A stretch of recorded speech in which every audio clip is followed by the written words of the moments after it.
On February 19, 2013, a maintenance worker at a hotel in downtown Los Angeles climbed a ladder to the rooftop. It wasn't something he wanted to do, it was just a job that needed doing. For days, guests on multiple floors had been complaining. The water pressure was low, the water coming out of the taps was discolored, darker than it should have been, and some guests said it tasted strange. Sweet. In a way, water isn't supposed to be sweet. The hotel had sent plumbers. They had checked the pipes, checked the pressure systems, checked every obvious thing, but nobody had gone to the roof. Nobody had checked the tanks. There were 4 large water tanks sitting on the rooftop of the Cecil Hotel. Big, dark, cylindrical containers. Each one roughly 8 feet tall and about 4 feet wide. The maintenance worker climbed the external ladder on the side of the first tank. He reached the top. He gripped the heavy metal hatch. He lifted it. And inside the dark water at the bottom of that tank was a young woman. Her name was Elisa Lam. She was 21 years old. She had been in that tank for 19 days. 19 days. During which time guests on multiple floors of the hotel had been using that water. Showering in it, drinking it, making coffee with it, brushing their teeth, and nobody, not hotel management, not the LAPD, not a single person who had been searching for Elisa Lam for weeks had thought to check the tanks. This is one of those cases where the facts themselves don't fully add up, where the official explanation leaves more questions than it answers. Where a young woman who had everything to live for ended up in a place she could not have gotten into alone. This is the story of Elisa Lam. And the more you look at it, the less it makes sense. Every story you're about to hear actually happened. Real people, real places, real events that most of the world has already moved past. Here at Now Documented, we don't let them stay buried. If you're here for the strange, the dark, and the cases that refuse to stay closed, subscribe, turn on notifications, and stay with us. Because once a case is now documented, it never disappears again. To understand this case, you first need to understand who Elisa Lam actually was. She was born in Hong Kong in 1991. Her family immigrated to Canada when she was young, and she grew up in Vancouver, British Columbia. She was close with her parents. She had 2 younger sisters. She was a student at the University of British Columbia, one of the most respected universities in Canada. She was studying commerce. She had plans, goals, a future she was actively building toward. But more than her degree, more than her academic life, what defined Elisa to the people who knew her was her love of words. She kept a blog. It was called Nouvelle Frenchie. And if you read it today, and it is still online, what strikes you immediately is how alive she was in her writing. She wrote about books she was working through, about films she had watched alone on a Tuesday night and couldn't stop thinking about the feeling of being 21 and not yet knowing exactly who you were, but being genuinely excited to find out. She wrote about travel, about wanting to see cities she had never been to, about the specific joy of arriving somewhere new and feeling the anonymity of it. Nobody knowing your name, nobody expecting anything from you. She loved that feeling. She also kept a Tumblr account, which she updated frequently. Photographs she had taken, things she had found interesting, quotes that had stayed with her. She was engaged, curious, creative. She documented her inner life with a level of honesty that most people never manage. She also had bipolar disorder. She was open about this. She wrote about it on her blog, about what it felt like to live with a condition that could flip the emotional landscape without warning, about the medications, about the hard periods and the good ones. She didn't hide from it. She didn't frame it as something shameful. She wrote about it with the same honesty she brought to everything else in her life. She was managing it. She was on multiple medications. She had a care routine. Her parents were in regular contact with her. By every indication, she was doing okay. In January 2013, Elisa decided to take a solo trip down the west coast of the United States. She had been planning it for a while and she was genuinely excited about it. The plan was straightforward. San Diego, then Los Angeles, then up to San Francisco. Hostels, bookstores, coffee shops, museums, the kind of trip a thoughtful, literary 21-year-old plans when she wants to see the world at her own pace. She started in San Diego. She moved up the coast. She posted photos. She wrote about what she was seeing. She called her parents. Everything was going the way it was supposed to go. On January 26, 2013, Elisa arrived in Los Angeles. She checked into the Cecil Hotel on South Main Street in downtown LA, and within days, everything about this trip changed. The Cecil Hotel opened in 1924. It was designed to be grand. 14 floors, 700 rooms, a lobby with marble columns and dark wood paneling, and ceilings high enough to make you feel like you were walking into somewhere important. It was built for business travelers, for people passing through Los Angeles who wanted something comfortable and centrally located. But the neighborhood changed, and the hotel changed with it. By the 1940s and 1950s, the area around South Main Street had declined sharply. Crime rates climbed. The nearby Skid Row neighborhood, one of the largest concentrations of unhoused individuals in the entire United States, had grown up around the hotel. The Cecil became a place where people stayed when they had nowhere else to go. Long-term tenants, people down on their luck, transients, the occasional traveler who booked it because it was cheap and central and didn't look that bad in the photos. And then the tragedies started accumulating. Over the decades, the Cecil became associated with an extraordinary number of deaths. Suicides mostly. Guests who jumped from upper floor windows or who were found dead in their rooms under circumstances that ranged from heartbreaking to deeply suspicious. At a certain point, the hotel had seen so many of these incidents that local emergency workers had a name for it. They called it the Hotel Death. And then came the serial killers. In the mid-1980s, a man named Richard Ramirez was living at the Cecil Hotel. He paid $14 a night for his room. He came and went quietly. Nobody gave him a second look. During the day, he blended in. At night, he went out across Los Angeles and committed some of the most brutal murders the city had ever seen. Ramirez was the Night Stalker, a serial killer who broke into homes and murdered at least 13 people across Southern California. After his nightly crimes, he would return to the Cecil. He would go to the shared bathroom on his floor and wash the blood off his hands, off his clothes. Then he would go back to his room. His neighbors never knew. And then, just a few years later, another killer arrived. His name was Jack Unterweger. He was Austrian. He had been convicted of murder, served a prison sentence, and then, remarkably, been released and reinvented himself as a crime journalist. He was celebrated in European literary circles. He wrote poetry. He was held up as a symbol of rehabilitation. In 1991, he traveled to Los Angeles, officially to write a piece about crime in the city for an Austrian magazine. He stayed at the Cecil Hotel. During his time there, he murdered 3 women in Los Angeles. The Cecil Hotel had housed 2 active serial killers, decades apart, and in both cases, the hotel itself had no idea. By 2013, the hotel had tried to rebrand. The upper floors had been given a new name, Stay on Main, and marketed as budget accommodation for backpackers and young travelers. The lower floors remained the Cecil, still housing long-term residents. Elisa Lam was booked into the Stay on Main side of the building. She checked in on January 26th and was initially placed in a shared room with other guests. Within a couple of days, she had been moved. According to reports, her roommates had complained about her behavior. The nature of that behavior was never clearly described publicly, but it was enough for hotel management to move her to a private room on one of the upper floors. And after that, Elisa Lam was largely on her own inside the Cecil Hotel. We know some things about the days Elisa spent at the Cecil, but not everything. She was still active online, still posting to her blog and her Tumblr, still engaging with the world in the way she always had. She visited The Last Bookstore, a famous used bookstore in downtown Los Angeles that she had specifically mentioned wanting to see before she ever arrived in the city. She took photos inside, she posted about it, and you can see in those photos that she was happy, genuinely happy, in that moment. She was also exploring the surrounding area on foot. The Arts District, the historic buildings, the streets around the hotel. By all appearances, the trip was going well, but there are gaps,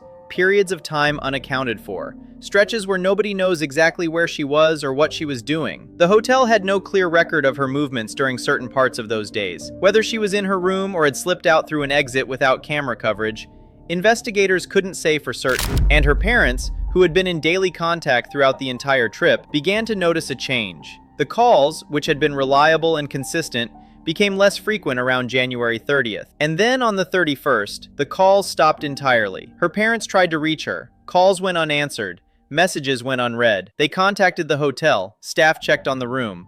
Her belongings were still there. Her key card was still active. But Elisa herself could not be found. On February 1st, 2013, her parents filed a missing persons report with the Los Angeles Police Department, and the LAPD began investigating. One of the first things they did was pull the hotel's security footage from January 31st.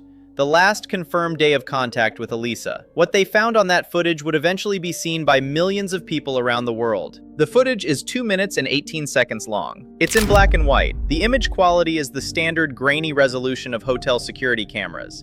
The timestamp reads January 31st, 2013. The elevator is small, standard hotel elevator. Mirrored walls, a panel of floor buttons on the right side, the kind of elevator you've stepped into 100 times. Elisa steps in. She's wearing dark pants and a red hoodie. Her hair is down. She steps inside and immediately presses several buttons. Not one floor, but multiple. Several buttons pressed in quick succession. Then she steps to the back of the elevator, presses herself into the far corner, and stares out into the hallway. The doors don't close. She watches the hallway. Her eyes move. She is clearly watching something, or watching for something. She steps forward, halfway out of the elevator. She looks left, she looks right, she peers around the frame of the door. There is no one there. The hallway is completely empty. She steps back inside, presses more buttons. The doors still don't close. And then she steps out of the elevator entirely, into the hallway, and she begins to move her hands. This is the moment that people can't stop watching. This is the 2 or 3 seconds that have been analyzed and debated and frame by frame dissected more than any other moment in the footage. Her arms come up slowly. Her fingers move, deliberately, in a pattern that looks almost like she is gesturing to someone, or perhaps gesturing at something she believes is there. Her head turns. She looks down the hallway. She looks back at the elevator. Her movements are fluid, but deeply, unmistakably wrong. And then she walks away. She moves down the hallway, out of frame. The elevator doors close. Elisa Lam never appears on a hotel security camera again. When the LAPD released that footage to the public, it went viral almost immediately. Within days, the video had millions of views. It was being shared across every platform, every forum, every corner of the internet that followed true crime or unexplained events. Everyone had a theory. The most straightforward interpretation, the one most psychiatrists who reviewed the footage pointed to, was that Elisa was experiencing a severe mental health episode, a manic or psychotic break, potentially brought on by bipolar disorder or a disruption in her medication. This theory held that what looked like fear of an external threat was actually a symptom, that she was reacting to something internal, something her mind had generated, rather than something physically present in that hallway. And it's a credible explanation. Bipolar disorder, particularly in a severe manic phase, can produce psychosis, paranoia, hallucinations, a complete disconnect from shared reality. But people pushed back on that interpretation hard, because her movements don't look random, they look purposeful. She isn't just stumbling around in a fog, she is clearly looking at something specific, reacting to something specific. And then there's the elevator doors. Multiple people who analyzed the footage noted that the doors stayed open far longer than they should have. In normal operation, those doors would have closed within seconds. They stayed open for a significant portion of that 2-minute 18-second clip. The LAPD explained this by saying the doors had been placed in hold mode, a function that keeps elevator doors open for an extended period, typically used when moving large items in or out. But if Elisa placed them in hold mode herself, why? And if she placed the doors in hold mode, why did she then seem alarmed that the doors weren't closing? Why did she keep pressing buttons as though trying to get them to shut? Was someone else holding the elevator? Was there interference with the system? The LAPD said there was no evidence of tampering, but there was also no explanation that accounted for every detail in those 2 minutes and 18 seconds. The LAPD investigation was extensive. Officers searched the hotel floor by floor. They interviewed every member of staff. They pulled security footage from every camera in the building. They interviewed long-term guests and tenants. They brought in search dogs. They went through stairwells, utility corridors, basement areas, maintenance rooms. Nothing. No sign of Elisa leaving the hotel. No sign of her moving through areas the cameras didn't cover. No transaction on her bank card after January 31st. No phone activity. Nothing at all. It was as if she had stepped off the floor of that elevator and simply ceased to exist inside the building. Meanwhile, the internet investigation was running in parallel, and it was running fast. Online communities dedicated to solving the case formed almost overnight. Reddit threads, YouTube deep dives, true crime forums, thousands of people contributing theories, cross-referencing data, analyzing the elevator footage frame by frame, researching the hotel's long history of death. Some of this was genuinely useful. People with knowledge of building systems analyzed the elevator mechanics. Mental health professionals weighed in on the footage. Former guests of the hotel shared observations about blind spots in the camera coverage and unusual access points. But some of it caused real, lasting, irreversible damage. A death metal musician who performed under the name Morbid had stayed at the Cecil Hotel around the same period as Elisa. He had posted dark content online, which was entirely consistent with his artistic persona and the genre he worked in. Internet investigators decided he was the primary suspect. His social media was flooded with accusations and death threats. His personal information was shared publicly. His reputation, his livelihood, his sense of safety, destroyed. He had absolutely nothing to do with Elisa Lam's death. He was an innocent man who happened to stay at the same hotel around the same time. And the internet decided that was enough to ruin his life. That element of the case, what happened to him, is a dark chapter inside an already dark story. A reminder of what unchecked online investigation can do to a real human being when a crowd decides it already knows the answer. Back at the hotel, the water situation was getting worse by the day. More guests were complaining. The water was discolored, the pressure was inconsistent. Some guests described a taste they couldn't name, but knew wasn't right. Hotel management continued to blame routine maintenance issues. Plumbers were sent, systems were checked, but no one went to the roof, not for 19 days. On the morning of February 19, 2013, a maintenance worker named Santiago Lopez was sent to the Cecil Hotel rooftop to investigate the ongoing water issues. The rooftop required a key to access. It was a controlled, restricted part of the building, not somewhere a guest could simply wander into. On the roof sat the 4 cylindrical water tanks, roughly 8 feet tall, 4 feet wide, painted black, each one accessible only by a fixed metal ladder running up the exterior of the tank itself. Lopez climbed the ladder on the first tank. He reached the top. He gripped the heavy metal hatch, the kind that required real physical effort to lift, that sat sealed by its own weight by design. He lifted it. Inside the tank, submerged in the dark water, was the body of Elisa Lam. She was face up. She had been there for 19 days. Her personal effects, her clothing, her hotel keycard, were inside the tank with her. The Los Angeles County Medical Examiner conducted the autopsy. The official cause of death, accidental drowning. Bipolar disorder listed as a significant contributing condition. No signs of physical trauma. No signs of a struggle. No indication of another person's involvement. The case was officially closed. And the questions, the ones that had been building since January 31st, didn't go away. They got louder. Here is what the official ruling asks you to accept. That Elisa Lam, alone at night in some state of mental crisis, found her way to a rooftop that required a specific key to access. That key was never found in her possession. Investigators acknowledged that certain service doors and stairwells had inconsistent lock mechanisms that a determined person might exploit. Okay, let's say she found a way up. She then crossed the rooftop, at night, in an unfamiliar building, in a city she had only been in for 5 days, and located one of the 4 specific water tanks. She then climbed an external metal ladder up the side of an 8-foot tank, in the dark, possibly while in the middle of a psychotic episode. She then lifted a heavy metal hatch. Investigators noted it required significant physical force, while standing balanced on top of a narrow tank with no railing around it. She then climbed inside, and the hatch closed behind her, from the outside. The hatch was found in its normal resting position, closed, not forced, not broken, exactly as it would be if someone had lowered it into place from above. The LAPD said it was possible the hatch drifted shut on its own, that wind or movement could have caused it to fall closed after Elisa had climbed in. There is no wind record from that night consistent with that explanation. Then there's the question of her medications.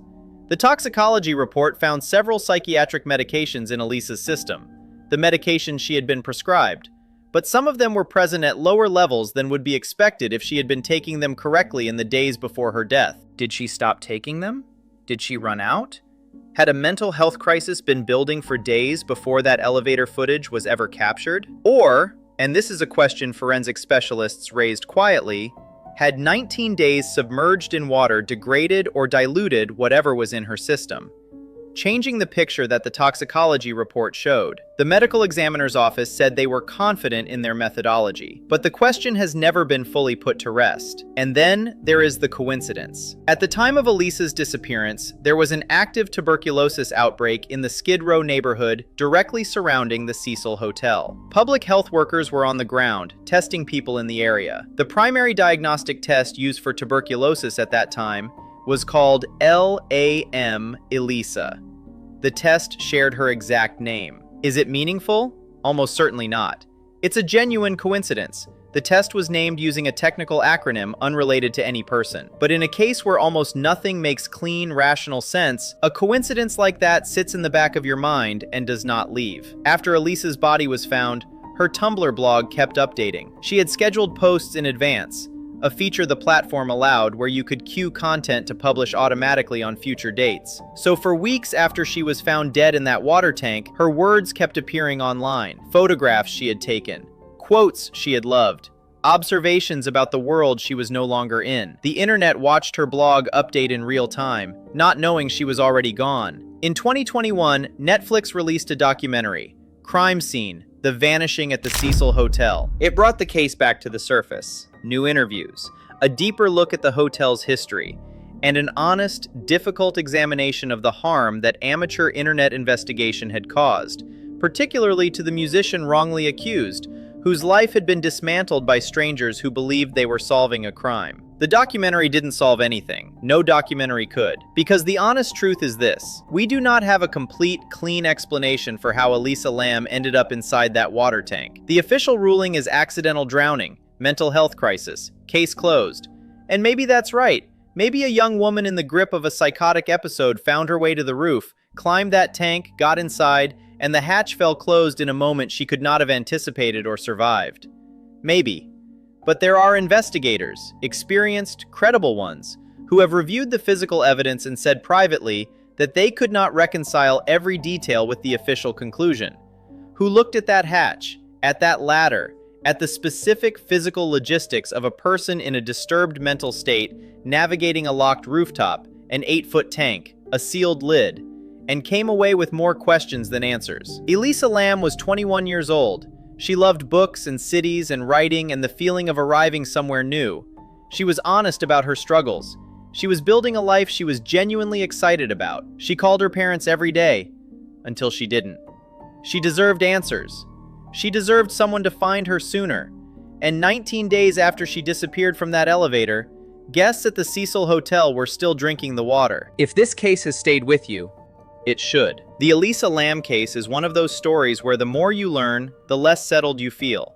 Not because there's a clean villain at the end, not because there's a resolution waiting, but because a young woman died in a place she should never have been, under circumstances nobody has ever fully explained, and the world moved on anyway. The elevator footage is still available online. The Netflix documentary is still streaming. Her blog is still up. Her Tumblr still exists. This case is now documented. And we will keep asking why. Subscribe and turn on notifications. We post new cases every week. Every one of them is a real story about a real person who deserves to be remembered. We'll see you in the next one.